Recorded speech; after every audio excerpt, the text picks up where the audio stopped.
Alors là, on aura tout vu.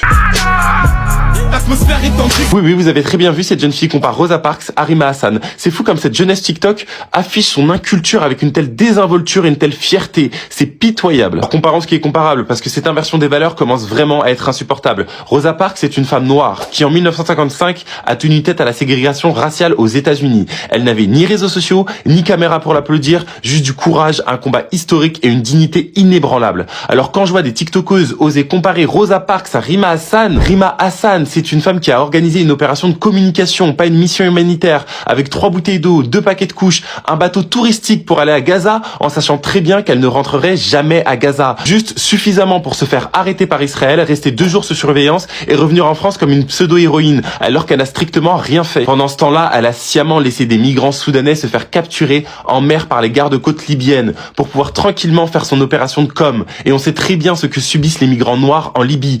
Torture, esclavage, violences sexuelles, détention arbitraire. Tu veux des chiffres? Selon Human Rights, des milliers de migrants subsahariens sont victimes de violences systématiques dans les centres de détention en Libye chaque année. Et Human Rights, quand il s'agit plus des Palestiniens mais des Noirs qu'on laisse crever ou être réduits en esclavage par des Libyens, là ça n'a plus grande importance tout d'un coup, Human Rights. Alors non, on ne compare pas une figure de lutte pour des droits civiques à une femme qui instrumentalise la misère humaine pour briller sur Instagram. La jeunesse TikTok, si vous ne lisez pas, si vous ne vous informez pas, alors au moins respectez ceux et celles qui ont vraiment risqué leur vie pour la justice. Laissez Rosa Parks tranquille. Rosa Parks n'aurait jamais laissé des migrants subsahariens se faire réduire en esclavage par des Libyens juste pour faire 3 snaps de son arrestation par Israël et passer pour une pseudo-héroïne 2 jours après être rentrée en France.